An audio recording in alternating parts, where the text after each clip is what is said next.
যারা বলেন পাঙ্গাস মাছ খাই না, আজকের ভিডিওটা তাদের জন্য না।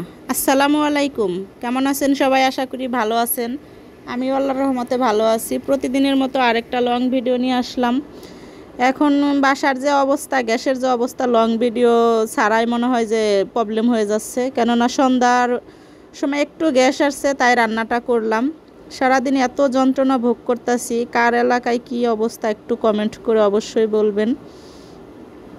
যাই হোক, আমি আজকে কিন্তু পাঙ্গাসের যে পেটি মাছ বলে নাকি, পেটের মাছ, সেগুলা দিয়ে কচুর গাটি দিয়ে রান্না করব। আর ফুল ভিডিওটা অবশ্যই দেখবেন।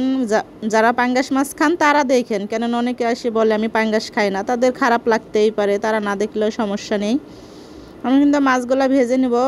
মানে গ্যাসের এমনই সমস্যা, কড়াইটাই ভালো করে গরম হচ্ছে না, মাছ কী করে উঠবে।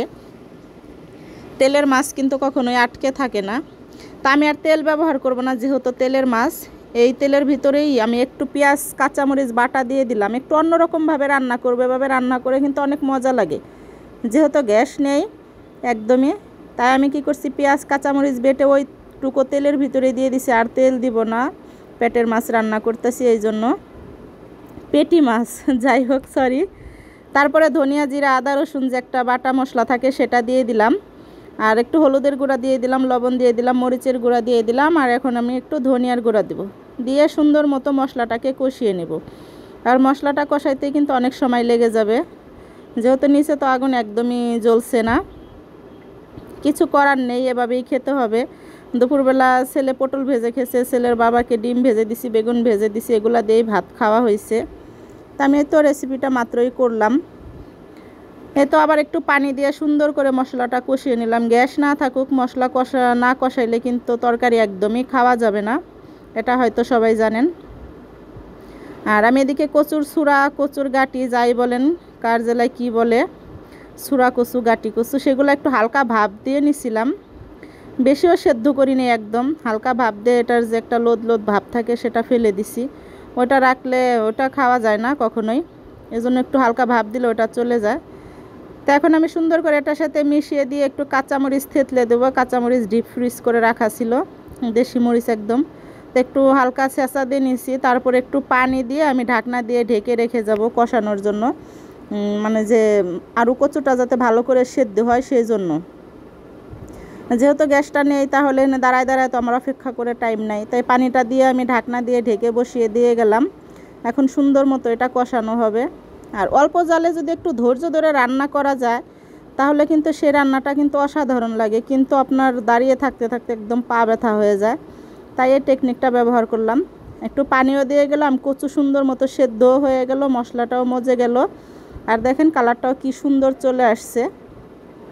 এখন দেখেন পানিটা একদমই শুকিয়ে গেছে। আর কচুর, যেহেতু কচুর তরকারি, আর আমি এখানে পেটি মাছ, আমি কিন্তু আর তেল ব্যবহার করিনি, তারপর অনেকটা তেল উঠে গেছে। পাশের চুলায় একটু গরম পানি দিয়ে দিছিলাম, সেখান থেকে আমি ঝোলের জন্য পানি দিয়ে দিলাম। দিয়ে এখন এটা যেহেতু বলক এসে গেছে, ওটা গরম পানি, তাই আমি মাছগুলোও দিয়ে দিব। দিয়ে আবার সুন্দর করে ঢাকনা দিয়ে ঢেকে রেখে দিব। আর যারা আমার ভিডিও দেখেন, যদি ভালো লাগে লাইক কমেন্ট করবেন, খারাপ লাগলে স্কিপ করে চলে যাবেন। যারা ইউটিউব থেকে দেখবেন অবশ্যই আমার চ্যানেলটা সাবস্ক্রাইব করে রাখবেন। এই তো কী সুন্দর বলক এসে গেছে, একদম ঢাকনা দিয়ে ঢেকে রাখছিলাম। আর কচুগুলো কিন্তু অনেক সুন্দর সেদ্ধ হয়ে গেছে। এই কচুটা কিন্তু খেতে অনেক মজা লাগে। আরেকটা কচু আনছে সকালবেলা, ভাবছিলাম ওটা দিয়ে রান্না করব, পরে ভাবলাম ওটা দিয়ে কেমন হবে জানি না, খাইনি কখনো পাঙ্গাস মাছ দিয়ে। তাই যেহেতু পাঙ্গাস মাছ আমি আগেই ভিজিয়ে রাখছিলাম, তারপরে ভাবলাম যে না, গতকালকে না ছুরা কচু আনছে, সেটা দিয়ে রান্না করব, এই জন্য এটা দিয়েই করলাম। আর ওটা রেখে দিলাম, রুই মাছ আছে, রুই মাছ দিয়ে হয়তো রান্না করব। আর এখানে একটু ভাজার জিরার গুঁড়ি দিলাম, যেহেতু পাঙ্গাস মাছের তরকারি, একটু ভাজার জিরার গুঁড়িটা দিলে ফ্লেভারটা কিন্তু অনেক সুন্দর আসবে। আর এই যে কচুর গাঁটিগুলো একদমই সেদ্ধ হয়ে গেছে, আমি বারবার খুরচুন দিয়ে চাপ দিয়ে দেখতে আসি। আমার রান্নাটা কিন্তু প্রায় শেষ হয়ে গেছে, কেননা এটা আমি যে রাত্রে রান্না করে রাখলাম, কালকে আমার সারাদিন এটা দিয়ে ভাত খেতে হবে, কেননা সারাদিনও তো একটুও গ্যাস থাকবে না। আরেকটা ভাজি করছি, পটল ভাজা বললাম না। এই তো পেটের মাছ কার কার পছন্দ, পেটি মাছ, অবশ্যই কমেন্ট করে বলবেন। অনেকে পাঙ্গাস মাছ খেতে পারে না, ছেলে যেহেতু গাদার মাছগুলো ভেজে খায়, আর আমি পেটি মাছগুলো দিয়ে এরকম তরকারি করে খাই, ভালোই লাগে মাঝে মধ্যে। আর ভিডিওটা কেমন হইলো অবশ্যই কমেন্ট করে বলবেন। সবাই ভালো থাকবেন। আল্লাহ হাফেজ।